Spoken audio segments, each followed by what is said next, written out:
Okay, I'm so excited about what's happening in September. Tell folks. September 13th, you all, our first ever Raising Boys and Girls Parenting Conference called Raising Capable Kids. We're going to have all brand new content. You and I are going to teach multiple times that day. We've got some incredible friends we've invited, good food, great coffee, all the ingredients for a perfect day. Tickets are going fast. Hop on to raisingboysandgirls.com, link in the show notes, and get yours now.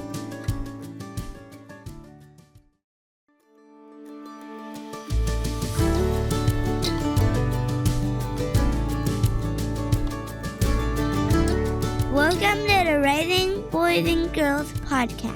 I'm Sissy Goff. And I'm David Thomas, and we're so glad you've joined us for this conversation. Let's dive in.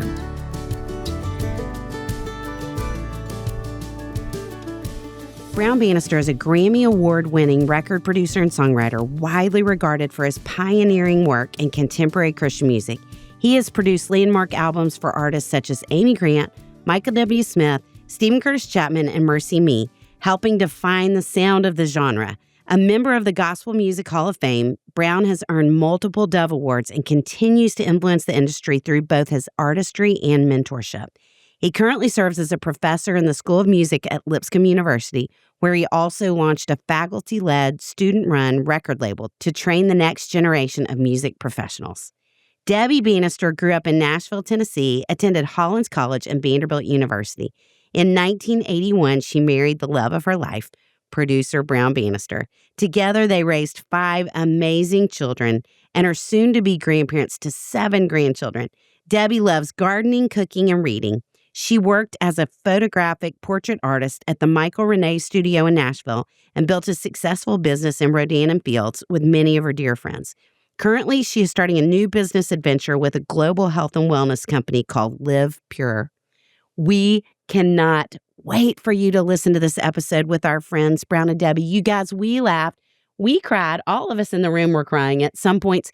And there is so much goodness. Make sure and listen all the way through the end because there are so many things. I couldn't even write them down as we were talking, but I wanted to take notes. You are going to love this episode. Debbie and Brown, we have been so excited to get to talk to y'all. I mean, really, we've been talking about for years. As soon as we started a Music City series, we've wanted the two of you on the podcast. That's so sweet of you to think about. Well, you just are two people that we admire and respect and love so much and don't get to see nearly enough, but have felt that way about the two of you for so many years. So will y'all start a little bit about your family, who we adore as well, and Brown, about how you found your way to the music world and the work? Absolutely. Why don't you start? Okay, our family. Family. I'll be brief. Let's see. That's hard because there are a lot. We have a workaholic dad, Enneagram 9, and a ADHD mom, Enneagram 7. That's so good. In the labels that we find in our current culture, it's like, and then let's see, as Nate Bargatze would say, the 80s Christian parents were the most Christian parents. So I think that you can put that in the mix too. I love most that. Christian of the Christian parents. So. That is funny. So our poor kids.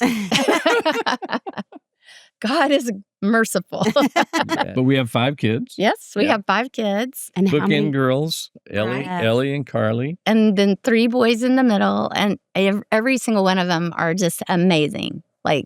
And every one of them have ADHD. Really? Yeah. Well, seems like it's turning out that way. It was not so evident at first, but, evidently it's very hereditary. It is very hereditary. So, well, they are wonderful. They are Remarkable wonderful. humans. Yes. They have helped us grow so much. They've been so kind and merciful and encouraging. Carly just called me and said, she just really encouraged me and affirmed me, and it was so sweet of her. And they do that.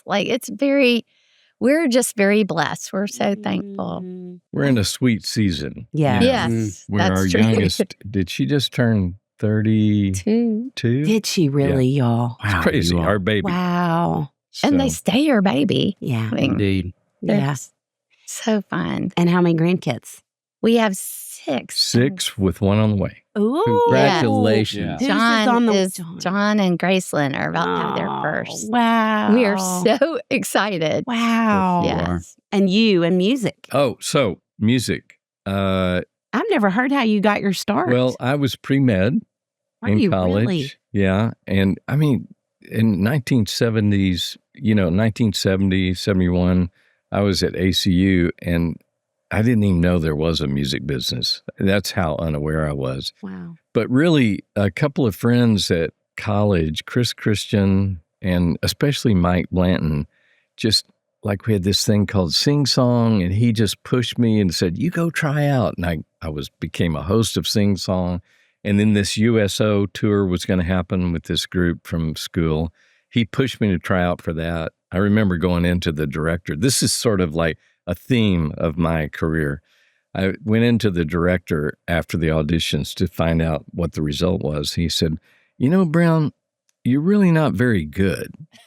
No way. But we like you. Enneagram 9, Yeah, there you we go. like you, and we think you would be a good addition to the touring community.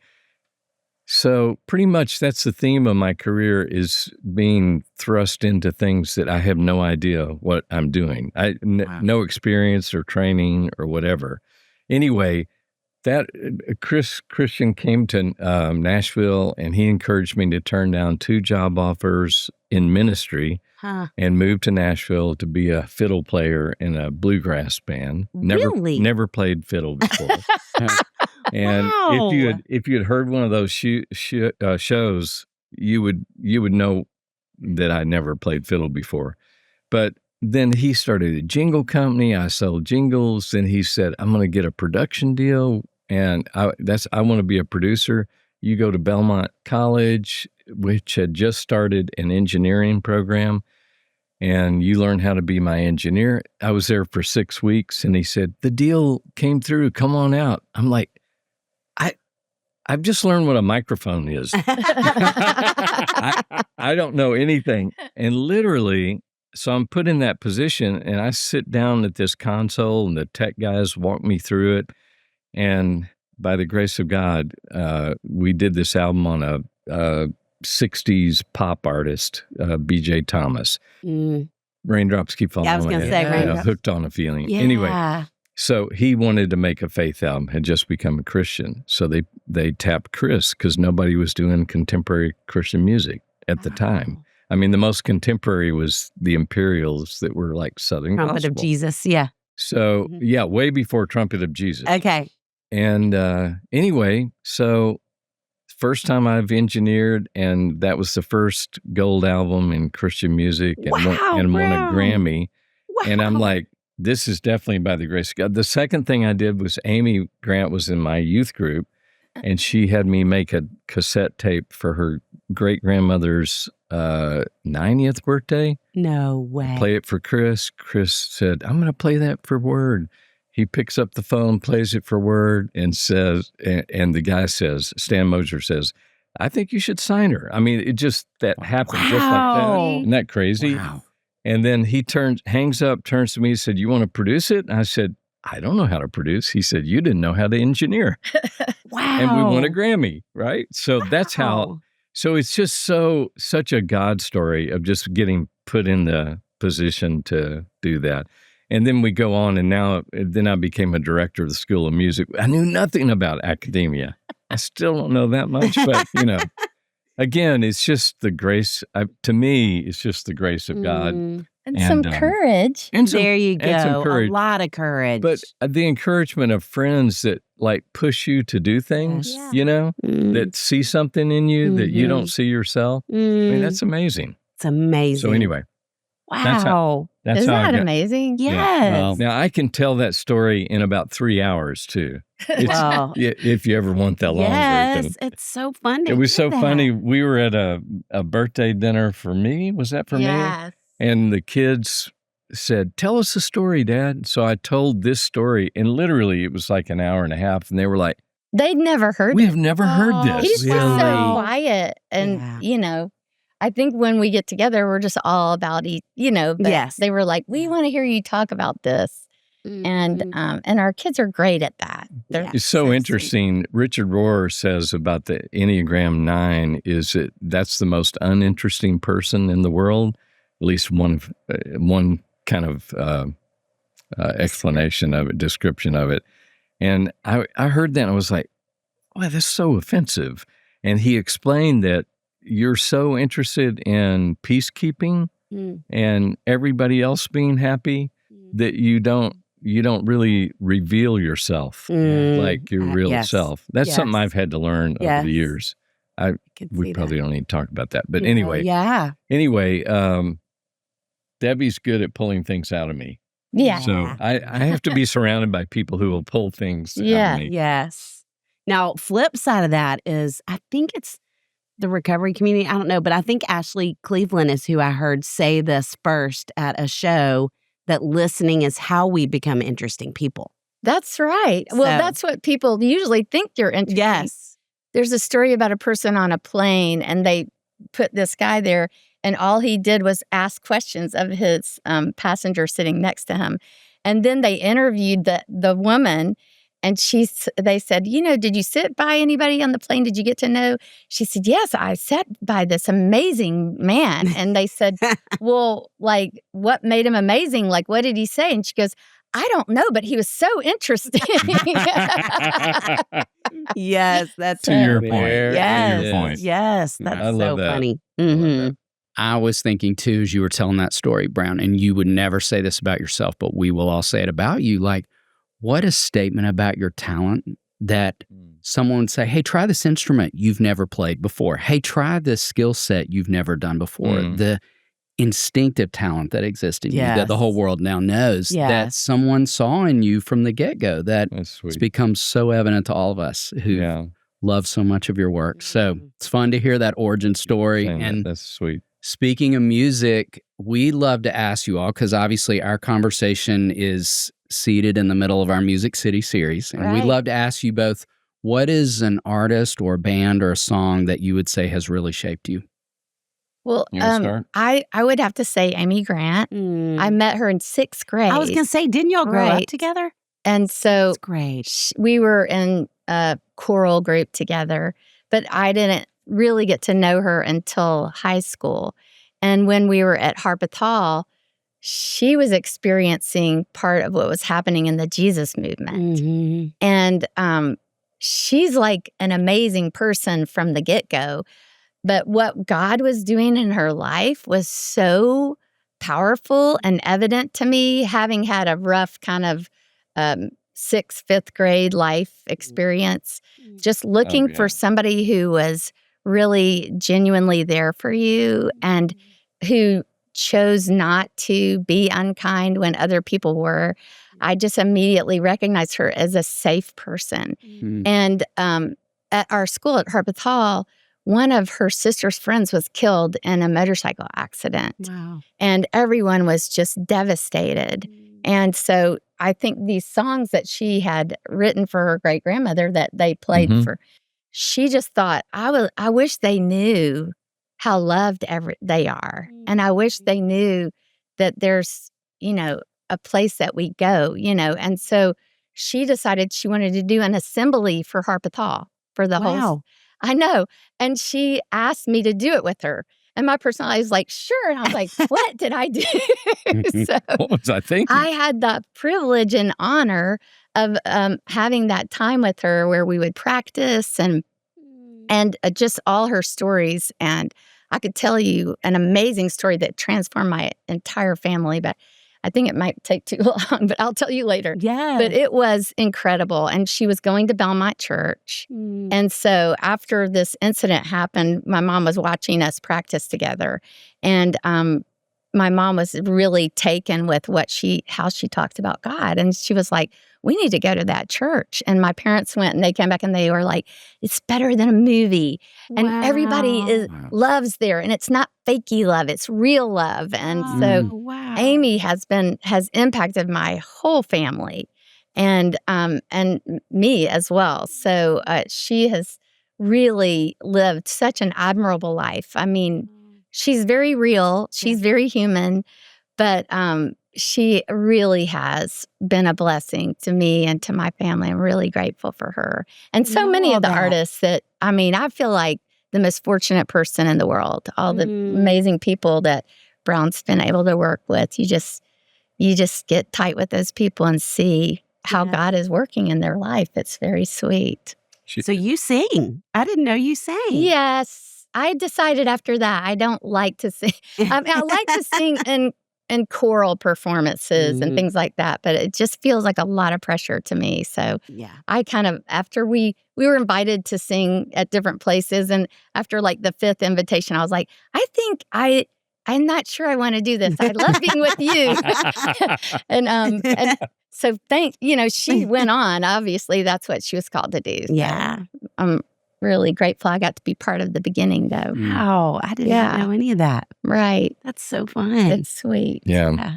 Well, to me, in terms of just music, the Beach Boys, the Beatles, James Taylor, Carole King, those all shaped me. Elton John, those shaped me just like in a musical sense.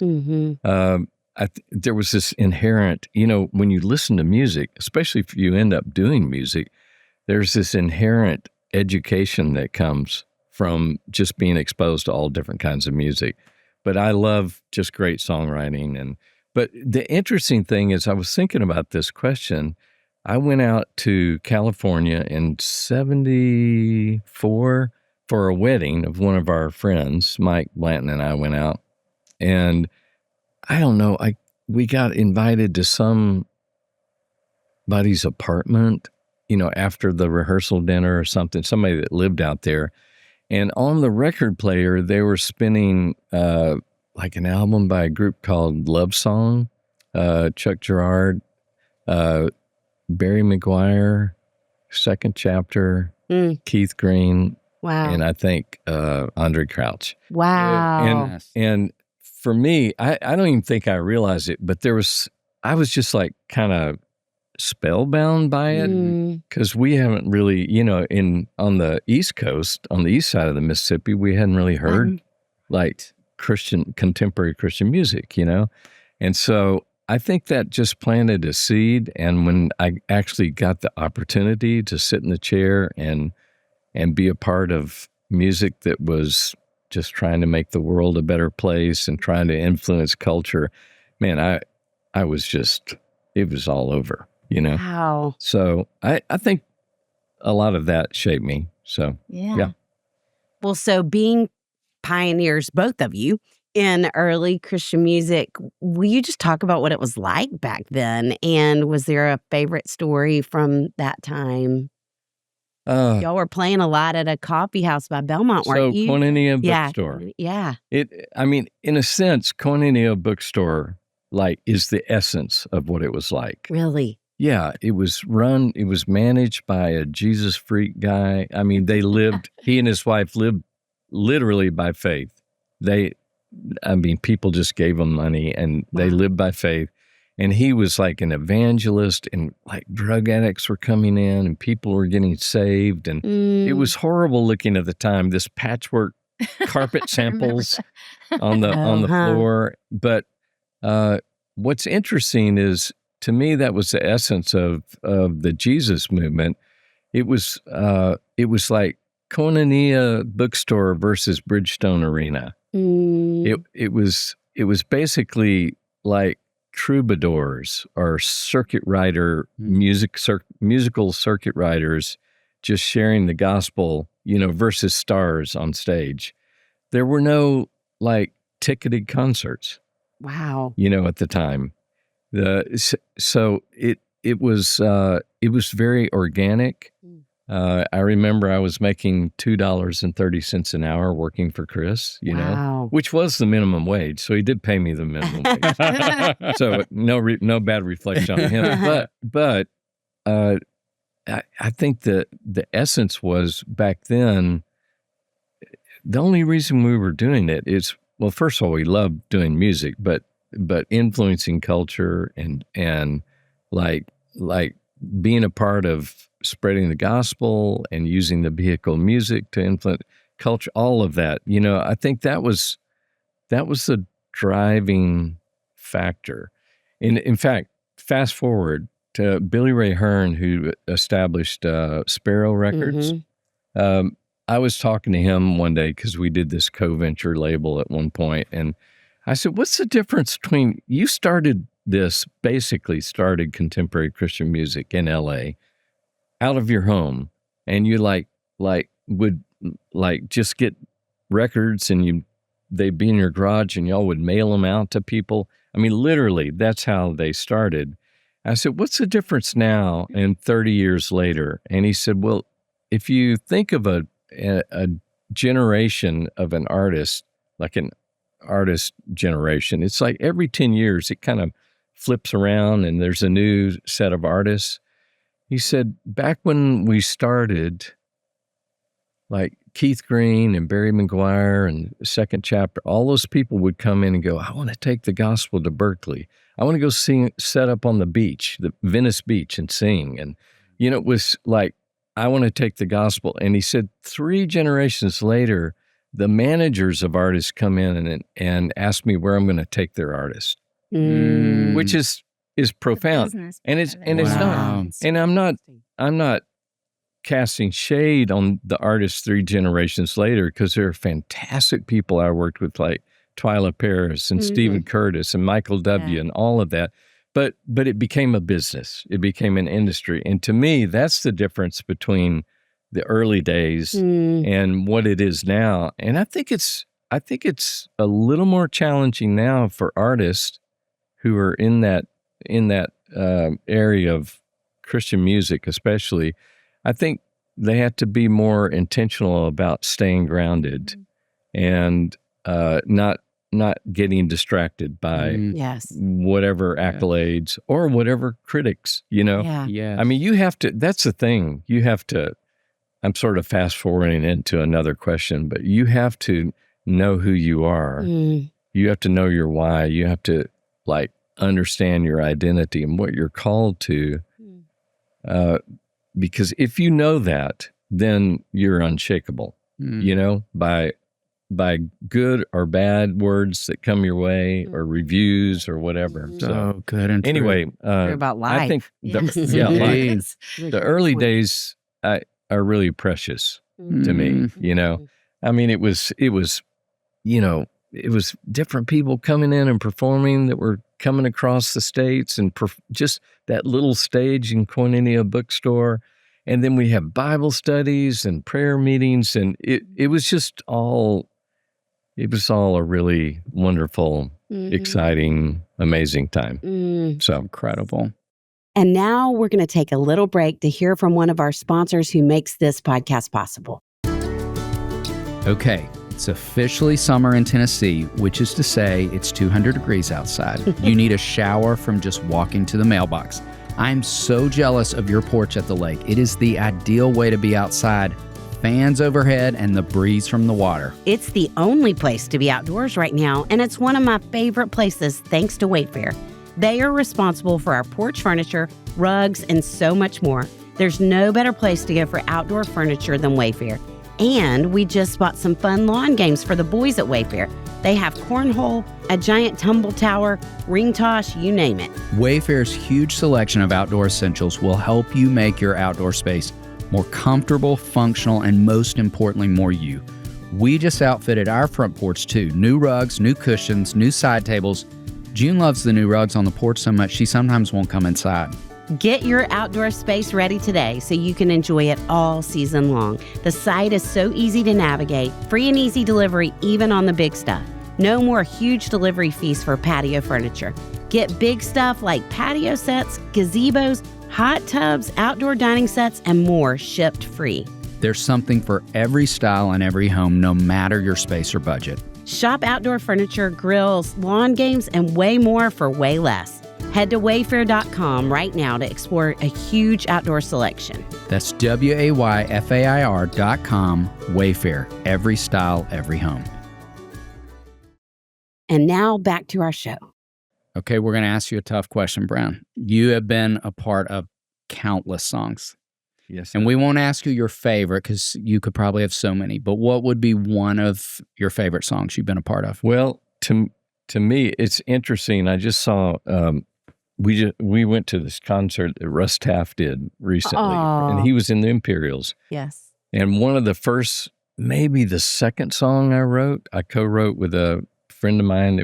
We were in a group called Homecoming, and that performed at Koinonia all the time. And Mike Hudson, who's now passed, but we wrote a song based on one of Don Finto's sermons, about no matter what the circumstance is, you can praise God. And so it was a song called Praise the Lord. And I remember it. And Russ was telling the story recently. He said, it's still my most requested song. Wow. And it's so kind of old school and you could think it's a little cheesy in a way, but the lyric of it, he said there was this guy that his wife, he came home one night, his wife had taken everything in the house and left except for his favorite chair. There was a side table and a cassette recorder. And he's like, oh, she left his guns too. Oh. And he was sitting there with a shotgun about to take his life and just thought, I don't know. He said, I don't know what came over me. I pressed play on the cassette player, and it was Praise the Lord. When you're up against a struggle that shatters all your dreams and your hopes have been cruelly crushed by Satan's manifested schemes. Wow. It's just, you feel the urge within you to submit to earthly fear. Don't let the fear you're standing in don't let the faith you're standing in seem to disappear. Praise the Lord. Wow. And he put the gun down. It saved his life. Wow, Brown. And that's so cool. And what's amazing, there are so many stories. What I loved about being a producer is every artist had those stories about.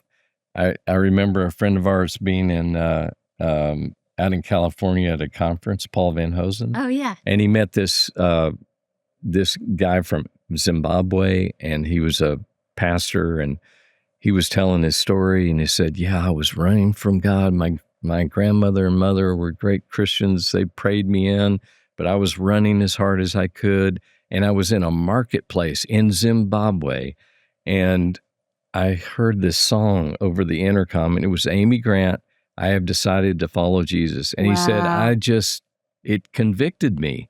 And now I'm the pastor of 3 churches. So you think about That's so cool. Really? Music, a song can change somebody's world? It really can. So I think that was a really big one. But I mentioned a couple of other things. I wrote them down. I did this album called The Story about different characters from the Bible. And Francesca Battistelli sings this song, Be Born in Me. I'll hold you in the beginning. You will hold me in the end. Every moment in the middle, make my heart your Bethlehem, be born in me. And then El Shaddai, your most awesome work was done through the frailty of your son. Wow, what a message for us. Mary, did you know, when you kiss this little baby, you've kissed the face of God. And Christ Alone, this fantastic song that Michael English sang, Frank Reich, who led the biggest comeback in NFL history, had quoted that song, had been listening to that song, about victory in Christ. Breath of Heaven, Just Show Up, Love Will Find a Way, first song, CCM song on pop radio. The bridge of which says, if our God, his son not sparing, came to rescue you, is there any circumstance he can't see you through? It's on pop radio. Yes. So, I started thinking about this and thought, man, I need to write a book of just a little book of all these amazing songs. Yes. So that's a really hard question to answer, but it was fun to start thinking about it, Anyway, that's all. Something just occurred to me that I have certainly never said to you, because I don't think I've ever put it together, and I'm going to cry saying it, but when I was growing up, we did not talk about faith in my house. We went to church on Easter, but it just was not anything that we talked about. And I went to a camp that my parents didn't quite understand was charismatic. And anyway, accepted Christ, came home, and it changed everything for me. Yeah. And because we weren't talking about it at home, what really taught me about truth were scripture and Christian music. Wow. And so Amy Grant and Michael W. Smith and the Trumpet of Jesus and Praise the Lord. I mean, Brown, I know Jesus That's so better. Cool. And really know Jesus because of so much of the work that you were doing. That's so that you cool. had no idea all the people that you were impacting. But I mean, from that moment, my faith became so important to me. And I think Christian music was such a significant part of it. And that was in 1983. So it was, as all of that was really catching fire. Yeah. So thank you. That's so awesome. Thank you. Well, in a sense, like the great hymn writers, the Wesleys and all those people that wrote great hymns. I mean, they were teaching theology through music. Right. You know? So in a sense, it's no different than what was happening then. It's just way more public and kind of proliferated, through the airways. But that's so you have so much to do with me being who I am. That's I'm so thankful. That's sweet. Yeah. Well, Debbie, can you say what a favorite that he's been a part of along the way? Or I don't know. I think my first experience, this is so crazy, growing up with Mimi, and she would always go off Mimi to Heldman camp. is a dear mutual Mimi friend Heldman. of all of ours. She would go to camp for 8 weeks out of the summer, and I hated it because she was my best buddy. And so I would just kind of feel resentful, and I was like, what's so big about camp? So I was asking her about it, and she was like, I just get to know a whole different group of people. I get to be outside, and we sing really cool songs about God. And I think I was so hungry, and I was like, you sing songs about God? And she was like, yeah. And I was like what songs? What do you sing? She goes, I mean, just there's like this little song about it only takes a spark. And I was like, sing it for me. And she was like, no, I'm not going to sing it for you. She's so shy. I pressured her. I was being demanding. I was like, you have to sing it to me. And she was like, it only, she's a good singer, but she was like nervous and everything. And I started weeping. It only takes a spark to get a fire going. And I mean, it was just so powerful to me to think of God that way. I was so hungry. And so that was like my first introduction, I guess, to contemporary Christian music. Pass it on. And that was really sweet, Lord, that she, did sing it for me. Because I was like, this is important. She was like, okay, I'll sing it. So that was really sweet. Wow. And I think that made me feel hungry for it. Yeah. So when I was hanging out with Amy and doing all that practicing, it really meant a lot to me. Yeah. And she looked at me and said, Amy goes, do you believe these songs? And I said, yeah, I do. Wow. That was my affirmation of faith. Wow. So that was cool. Yeah. Wow. So she was like a priest, and you were like, Yes. Yes, I believe. Yes. These stories. Amazing. No. Stories. Well, in continuing to talk about music, Brown, you are now a professor and director of a music program at a beloved school in our community, Lipscomb University. And what's something you would want any aspiring artist to know? I love that question. We were talking about this, and you can jump in here too. Community. Keep your community. Yeah. Keep people close to you.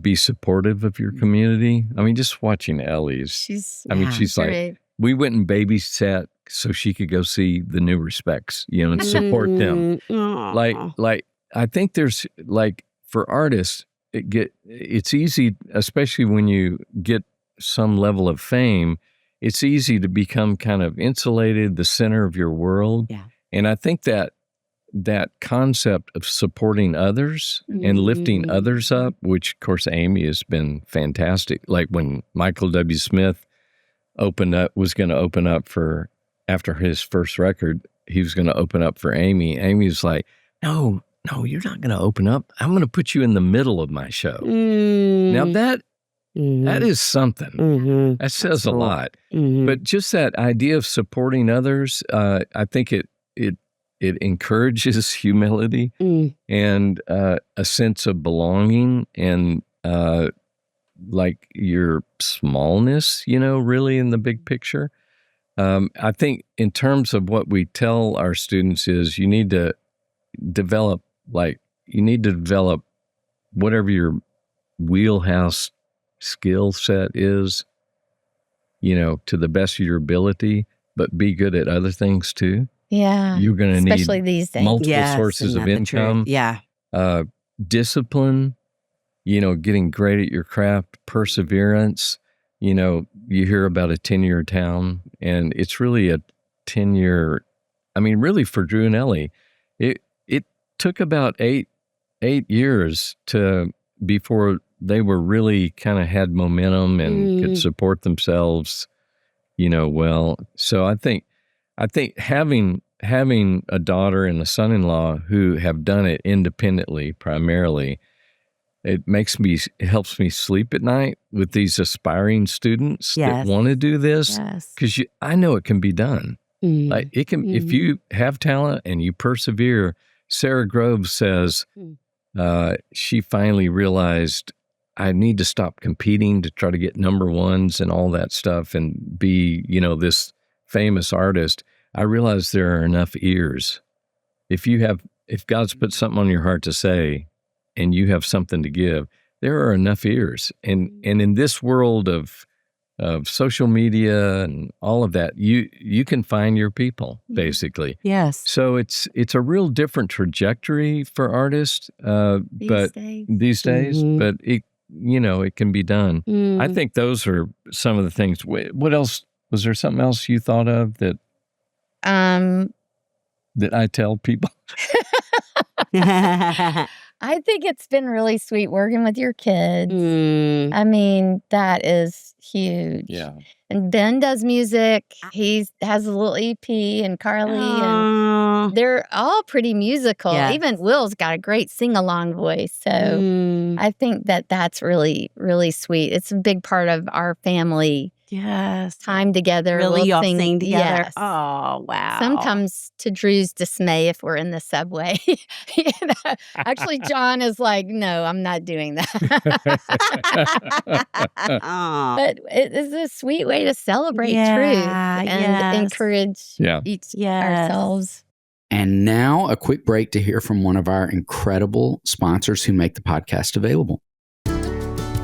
David, we just got back from speaking in Colorado. We had an incredible trip, and on the last night, I checked an item off my bucket list. You and Connie, Kathleen, Henry, and I went to Red Rocks to see James Taylor. It was incredible. Can you believe that guy? He's 77 years old, sounds incredible, looks incredible. He inspired me to play the long game. Remind me to get on that. Health is a marathon, not a sprint. And you know who can help? Function is an all-in-one health platform that starts with over 100 advanced lab tests covering your entire body. Heart, hormones, liver, kidneys, thyroid, autoimmunity, cancer signals, toxins, nutrients, and more. I'm ready. I'm excited about the Mastering Stress and Optimizing Hormones tests. I need help with food and emotions. I have a lot of both, and appetite control. Your first set of tests helps establish a baseline of your health, giving you a starting point to compare future tests against. This makes it easy to spot changes, even subtle ones, and address them proactively. It's for all ages and genders. Health is universal. Function Health is for anyone who wants to understand their body better and make informed decisions for a longer, healthier life. Function currently has a wait list, but they are offering our audience the chance to skip it.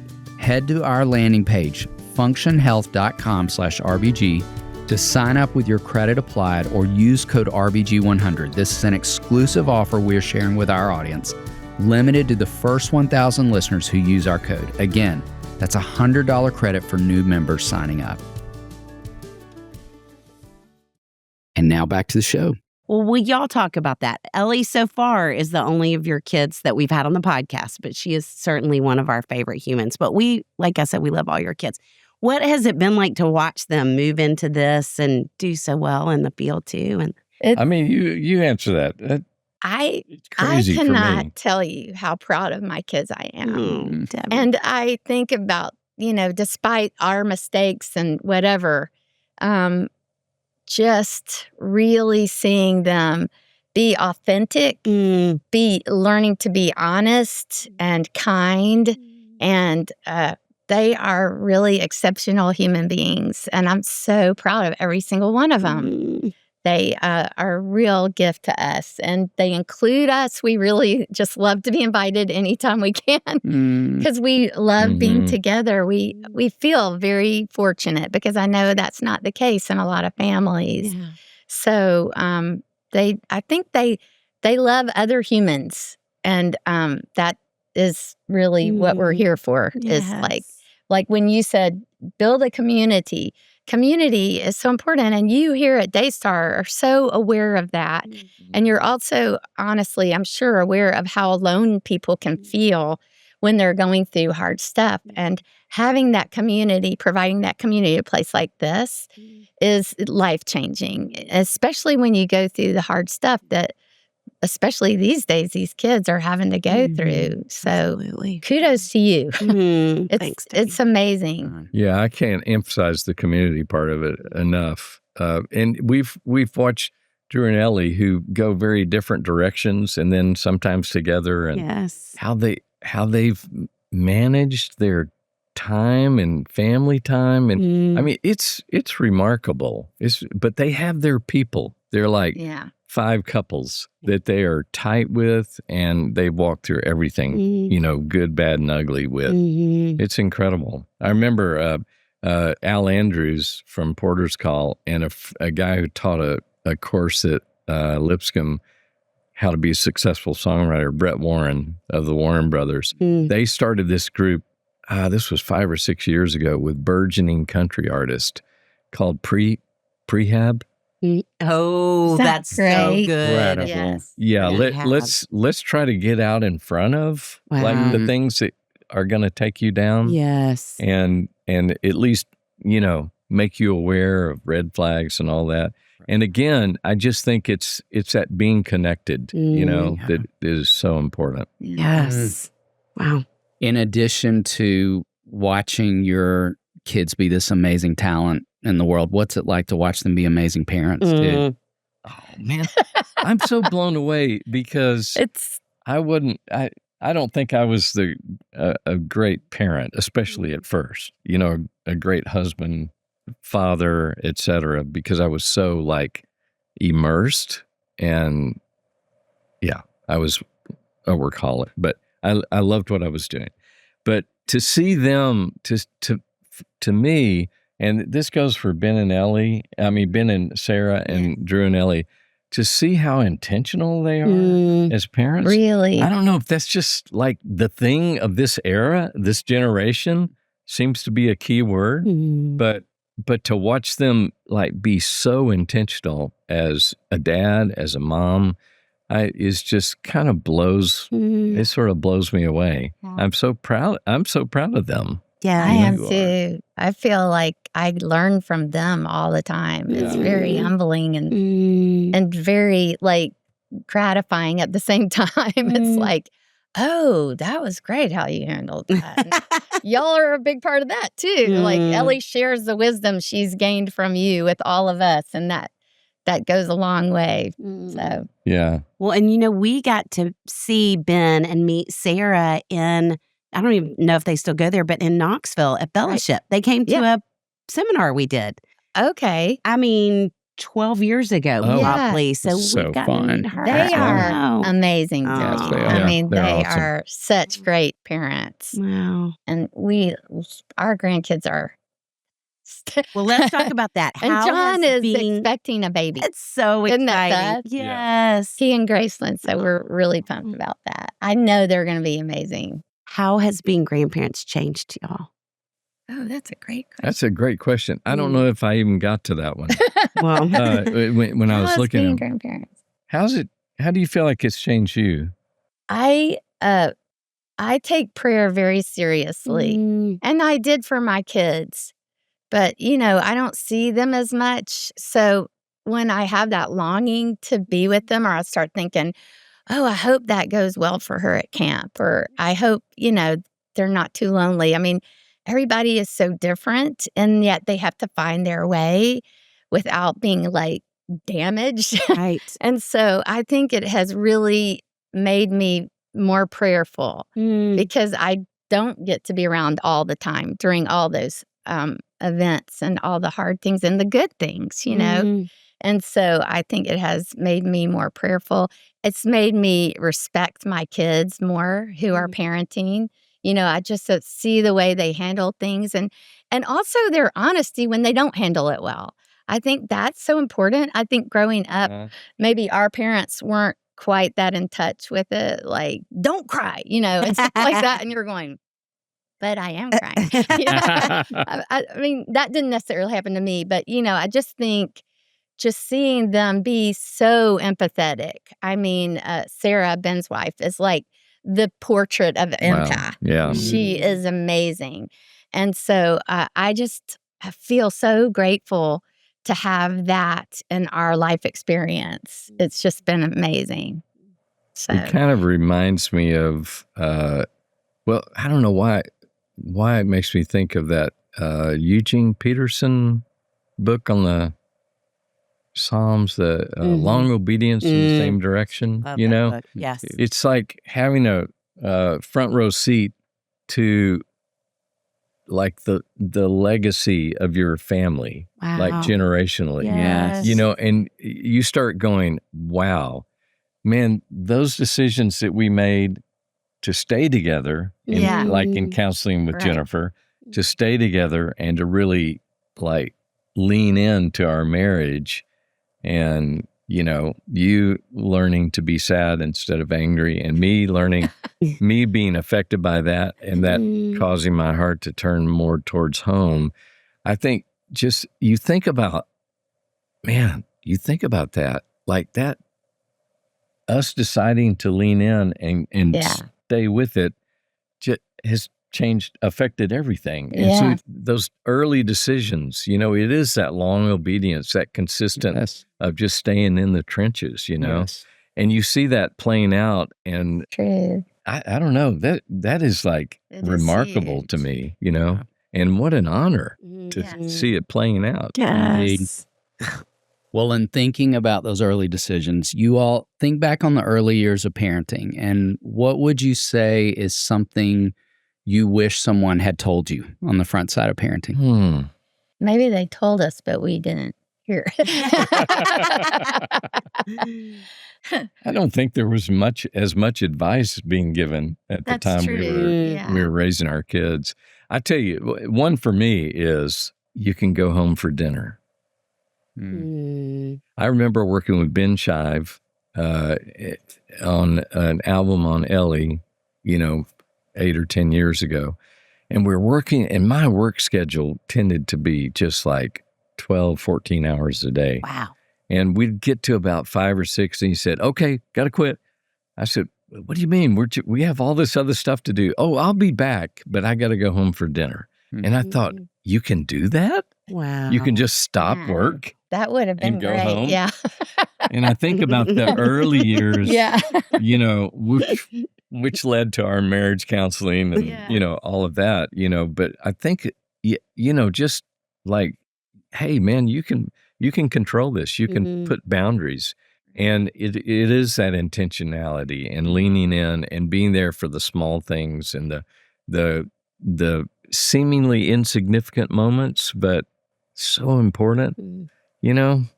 Like I was such an idiot in that way, just being caught up in what I was doing so much.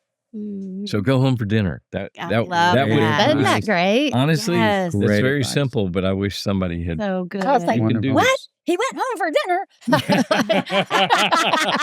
I think there's a lot of workaholism, like, I don't know, in our culture. Yeah. And until recently, like you said, people Yeah. are more Be intentional. more intentional. Yeah. My thing, I think, would be ask more questions.